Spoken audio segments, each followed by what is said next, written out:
Time and the little gray cells. These will always catch the criminal.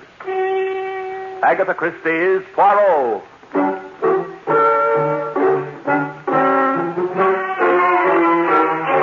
From the thrill-packed pages of Agatha Christie's unforgettable stories of corpses, clues, and crime, Mutual now brings you, complete with bowler hat and magnificent mustache, your favorite detective, 𝘾𝙗𝙧𝙀 Poirot, starring Harold Huber in The Deadest Man in the World.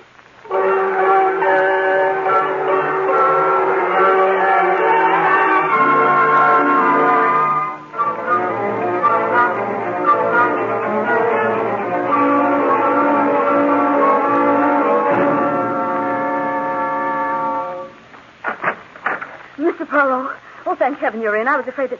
Please close the door quickly. That's better. Thank you. He may have followed me. If he knows that I came to you... Mademoiselle, you have the advantage of me. You know my name. I do not know yours.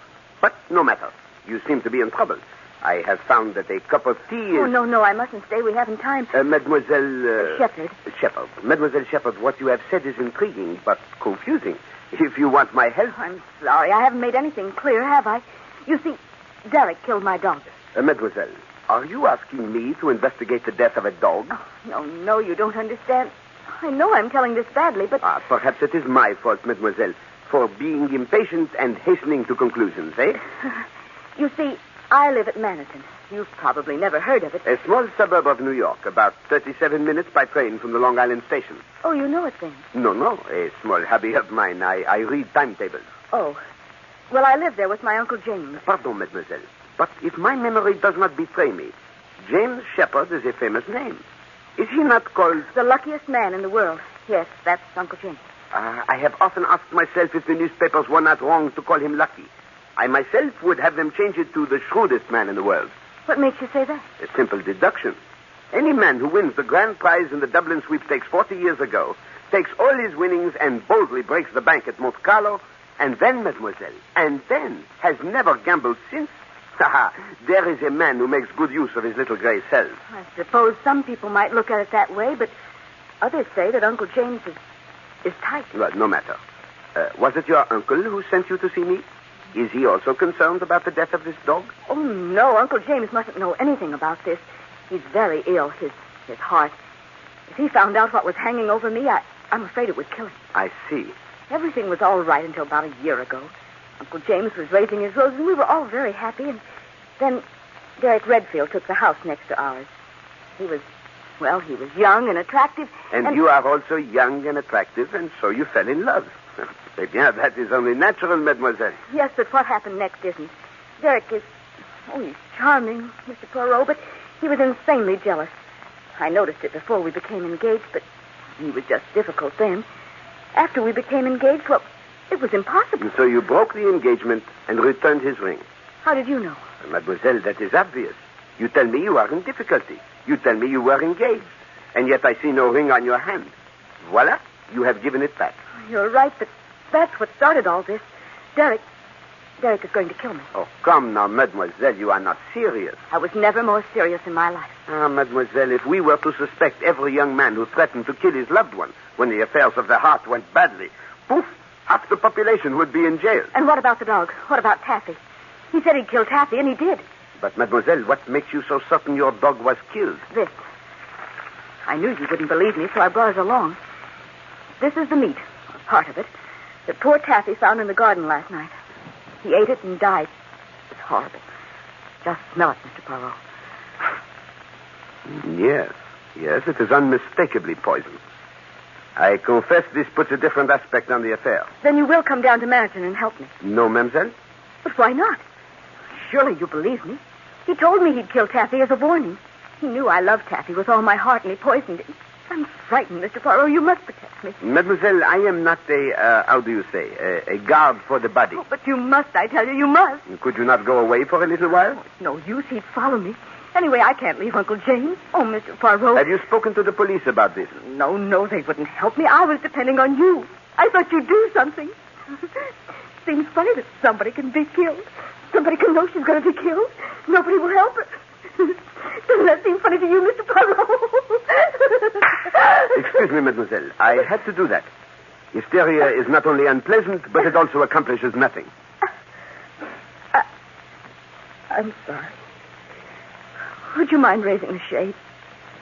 I'd feel better if there were a little more light. Not at all.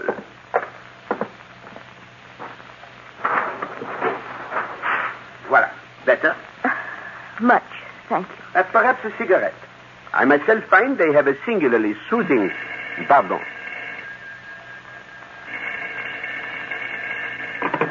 Hello, hello? Mr. 𝘾𝙗𝙧𝙞𝙯? Speaking? This is a warning. If you know what's good for you, stay away from Elaine Shepherd. Who is this? Mademoiselle, 𝘾𝙗𝙧 has changed his mind. You may expect me at Manaton this evening. Oh, thank you. Thank you, Mr. Poirot. No thanks, mademoiselle. I do not like people who kill dogs, and above all, I do not like to be threatened.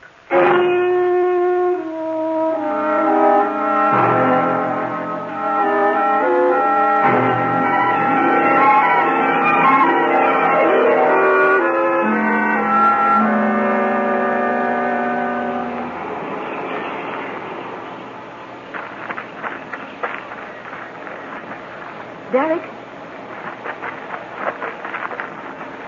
Derek? Elaine, here. This way. Derek. Oh, Derek, my darling. Anybody see you? Not a soul. I left the house the back way. You know no one ever comes here. Oh, Derek, why couldn't you come back with me on the train? Are you crazy? We mustn't be seen together now. That'd ruin everything. Just when we have it all in our grasp. All right, darling. You know best. Everything went just as you said it would. I was afraid you wouldn't see him pull up the shade. I knew he might prove difficult, but I was positive that phone call would get him. The clever Monsieur Poirot. He'll be here this evening. Sure, just the way I figured it. The servants will be out tonight, and the luckiest man in the world will soon be the deadest man in the world. And we'll have the money. What about Anne? Well, he probably left her a few thousand, but what's the difference to us? We can afford to be generous. There's millions there. But Anne's his adopted daughter. He's terribly fond of her. Yes, I know, but Anne's only 7 years old, and you're his niece, his own flesh and blood. You'll see. He's left practically all of it to you. Yes. I hope you're right, Derek. What's the matter? I know we've been thinking about this for a long time, Derek, but the doctors did say that Uncle James doesn't have long to live. Couldn't we... No. We've been waiting a year now, and his luck's still holding. We might go on waiting for another 10. You don't want that, do you? No, but... We want that money now, Elaine. Now, when we're young enough to enjoy it. Oh, Derek, are you sure nothing can go wrong? There isn't a chance in the world for anything to go wrong. Unless you slipped up somewhere today. I did everything you told me to, only... Only what? Oh, I don't know. You're just nervous. Perot's coming down, isn't he? Yes. Then that means he's fooled. I've got everything all set. You know what you have to do when you get back to the house, huh? I know. I've been through it 1,000,000 times. That's it, girl. When Monsieur Perot arrives to stop me from killing you, we'll make him an accessory to another murder.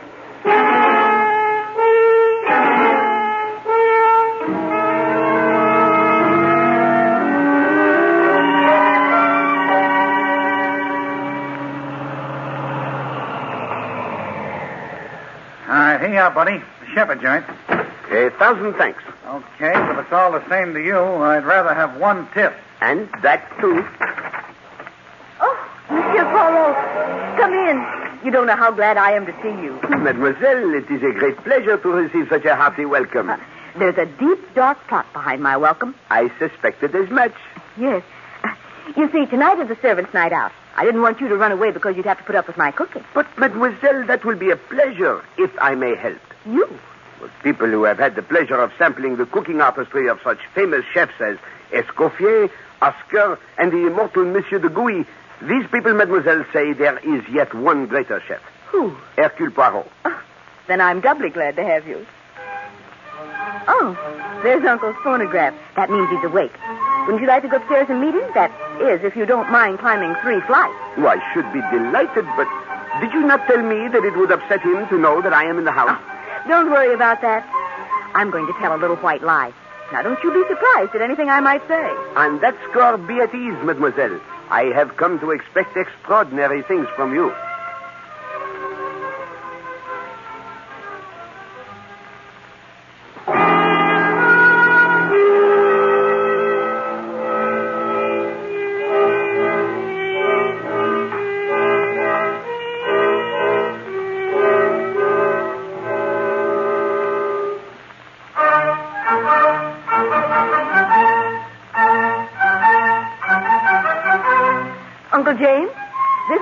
Poirot. Mr. Poirot, my Uncle James. I've heard of you, Mr. Poirot. Wait until I turn this phonograph off, and then you can ask me some questions. Questions, monsieur? Sure. The only reason I can see for a famous detective like you coming to Manhattan is that you suspect me of murdering someone. All right.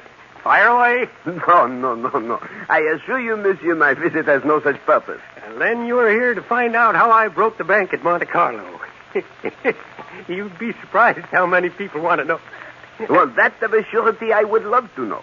But I am certain that is something beyond my poor powers of discovery, eh? You're just as smart as they say you are, and I like you. So I'll tell you how I did it. I was just lucky as the devil. Now, Uncle, Mr. Poirot really came down because he heard about your roses. He's interested in gardening. Oh, of course he is.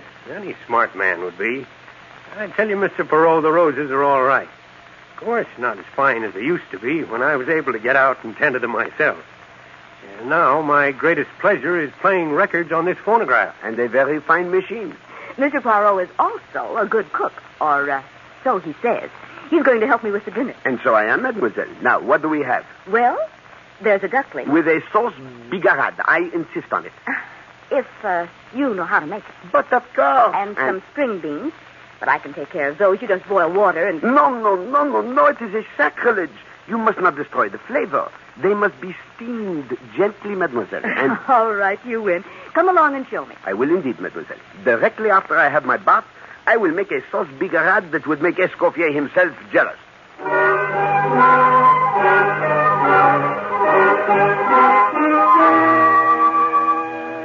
Ah, mademoiselle, I thank you for a magnificent dinner. Superb.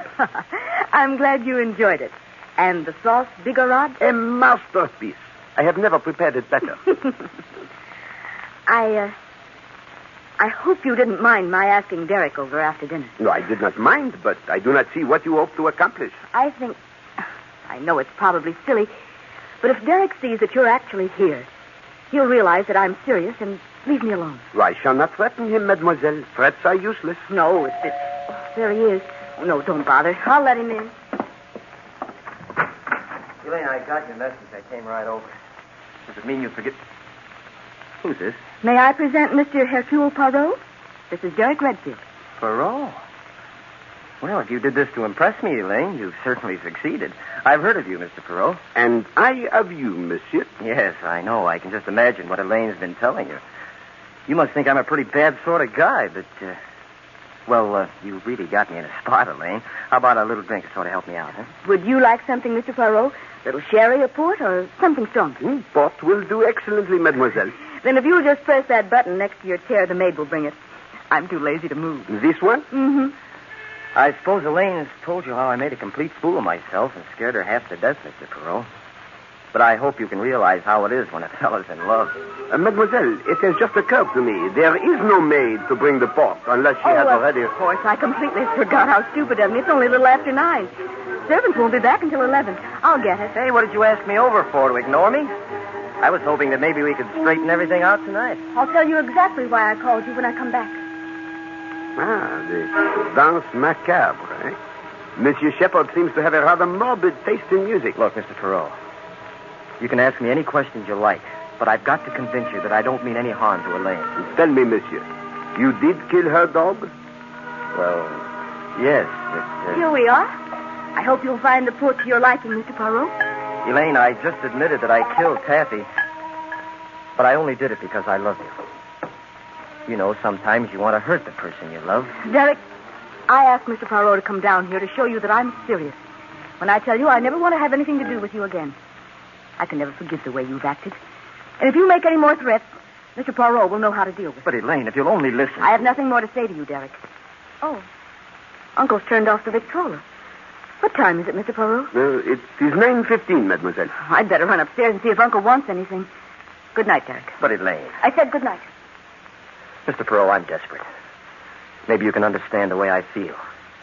Would you talk to her and put in a good word for me? I am afraid, monsieur, that I would find it slightly ridiculous for me to plead the suit of a man who terrifies a lady to such a degree that she seeks my services to protect herself from him. But I... Sacre bleu! Mademoiselle! It's Uncle James. He's fallen out of the window. He's dead.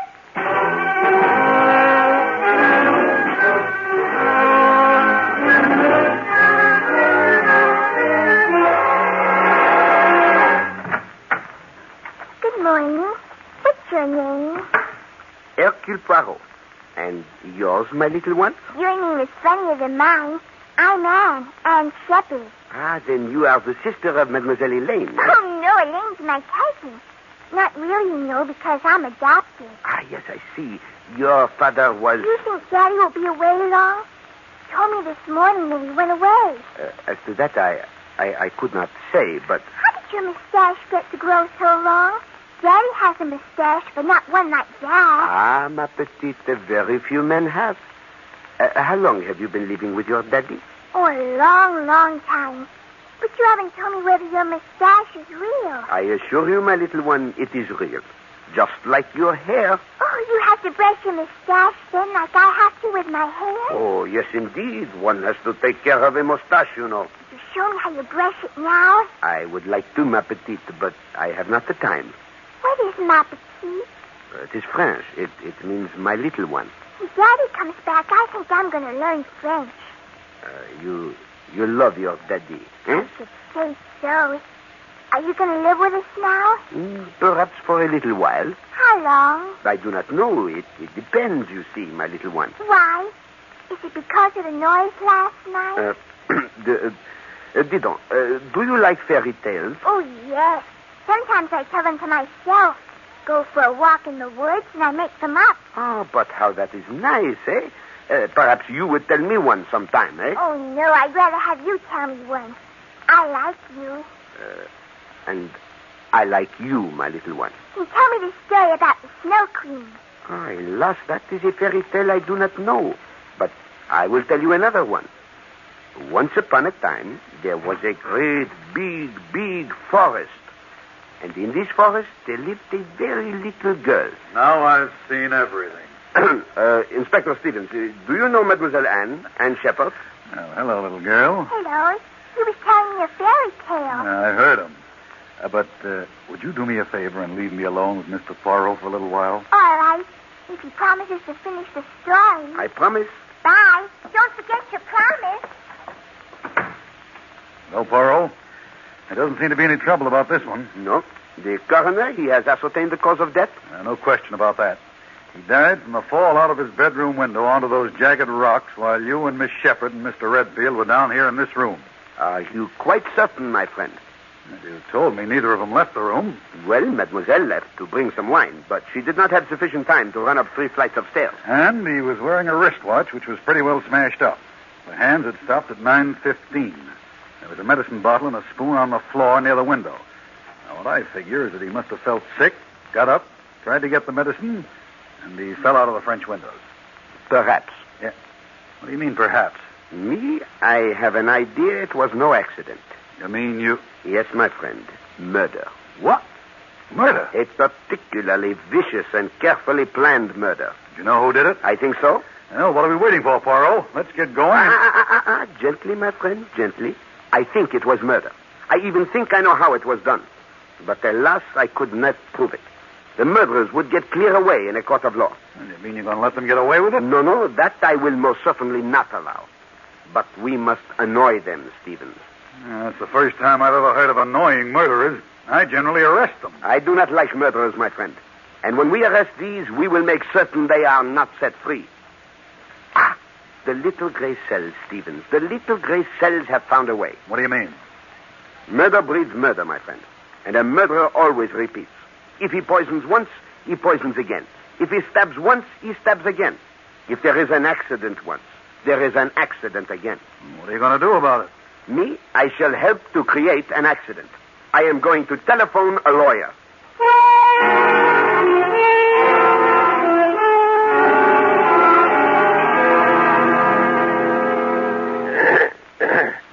And now that we are all together, I think that we can proceed with the reading of the will.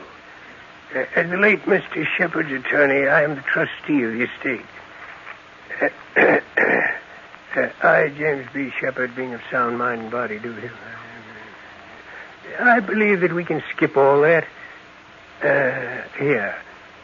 All my property, both real and personal, I leave to my adopted daughter, Anne Mary Shepherd, to be held in trust for her until she attains the age of 21. To my loving niece, Elaine Shepherd, I bequeath the sum of $2,000. Some water, please. It appears Mademoiselle Shepherd has fainted.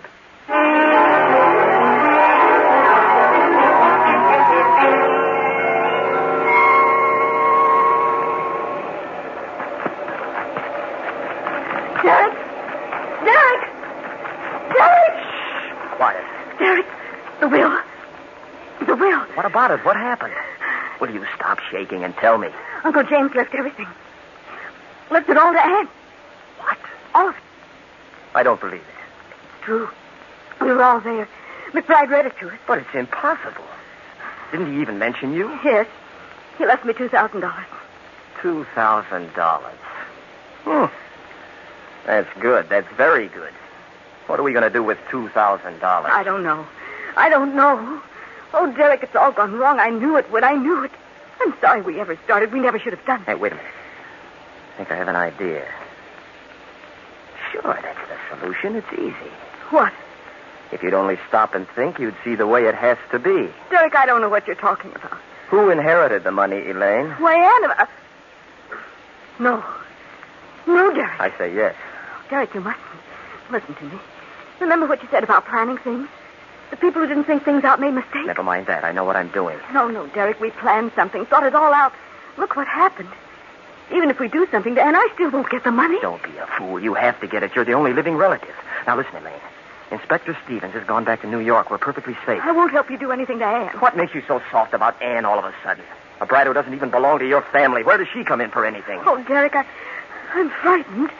I won't do this with you. Oh, yes, you will. That's one thing I'm sure of now. We're together, Elaine. Together for life. Don't forget you were with me on one murder. And you're going to be with me on another.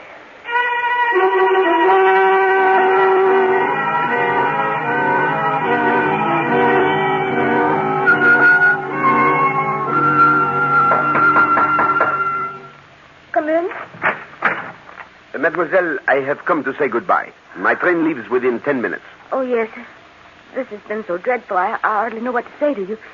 Such a terrible accident. If you'll send me your bill... No, mademoiselle. You owe me nothing. That's very kind of you. Of course, now I'm afraid I shall have to get used to economizing. Mademoiselle, before I go, is there anything you would like to tell me? Tell you? Why, no, I can't think of anything. You are no longer afraid of Monsieur Redfield? To tell you the truth, I've had so many things to think about. I haven't even given Derek... Well, he hasn't entered my mind. What are your plans? What? Do you intend to stay on here with Mademoiselle Anne? What? I hadn't considered it. I don't know.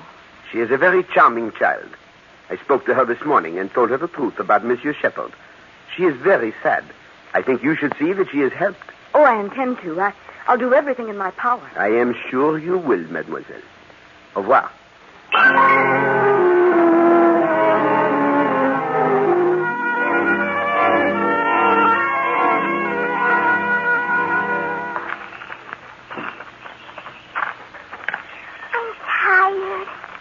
What much more, Elaine? Oh, you've got to grow up to be big and strong. Remember, I promised you ice cream. Don't think I'd like it now. Can't we play Indian? I didn't know little girls played Indian. I didn't make it up. Roy taught me. You know Roy, Uncle Derek? No. Do so. He's a boy who lives in a big house down the road. See, this is the way we play. I run away and hide. Anne! Blast that brat. We'll frighten her. Anne, dear. Come back. Where did she go? Here I am. See, I'm very good at it. Sometimes even Roy can't find him. He's a scout. Anne, I don't want you to do that again. Yes, you might get hurt. There might be some bad men in the woods. Oh, pooh. Come here, Anne. But you're so near the edge. I said come here. No, I don't want to. Anne, did you hear me? Yes, but I don't like you. Gonna run away and hide. You're not going to run anywhere. There, I've got you. Oh, Mr. Perot. Mr. Perot.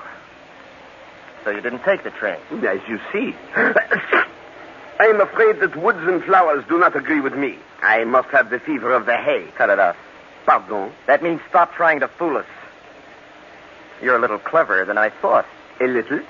Oh, monsieur, for the sake of courtesy, let us say a great deal, eh? Come here, Anne. Go. Just how clever are you, Perot? Hold still, Anne. Ah, monsieur, really. Such a transparent little plan, eh? You send a charming young lady to my apartment with a very sad tale. She is so distressed. I must protect her from this terrible fiancé. And everything prepared for me, even to the poisoned meat. This meat so strongly dosed and evil-smelling that not even a starving dog would have eaten it, monsieur. So I say to myself, these people must have a reason for wishing 𝘃𝙗𝙧 at Marathon. What is it? And that evening I find out. You have murdered Monsieur Shepherd. I told you. Shut up, you fool. Is that all you have to say, Perrault? And you, mademoiselle, the window shade. Did you really believe that such an old trick would deceive 𝘃𝙗𝙧? You become hysterical and you need light. Oh, mademoiselle, you asked me to raise the shade, and then the so convenient telephone call. So what? You can't prove we murdered anyone.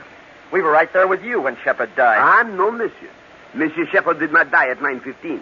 You killed him earlier, much earlier, before dinner, in fact, while I was bathing. That is the only possible time. It is easy to set the hands of his watch.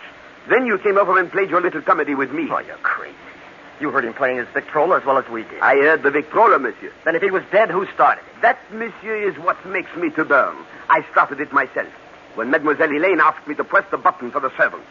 After making so much bother about their being out, you simply had the wire set for that button to start the racket automatically in Monsieur Shepherd's bedroom. That was supposed to prove he was alive. You removed the wires last night. All right. You have it all figured out. But you've overlooked one thing. I think not. It is not 𝘃𝙗𝙧 who makes mistakes. But you made one this time. This is the last bit of detecting you'll ever do because you're going over the cliff. No, Derek, no. Here, hold the kid for me. Monsieur, you are even more stupid than I thought. Yeah, this is perfect. Everyone knows the kid liked you. You went walking together and fell over the cliff.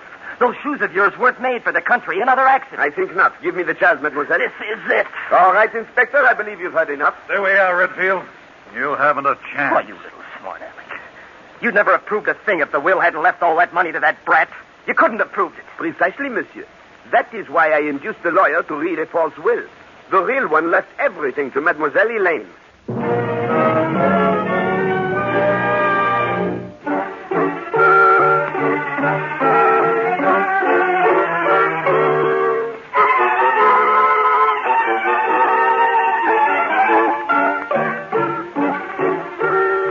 Be sure to listen again at the same time next week when Agatha Christie, America's favorite mystery writer, brings you her favorite detective, 𝘃𝙗𝙧, starring Harold Huber in The Book and the Corpse. Agatha Christie's Poirot is directed by Carl Eastman. This is the Mutual Broadcasting System.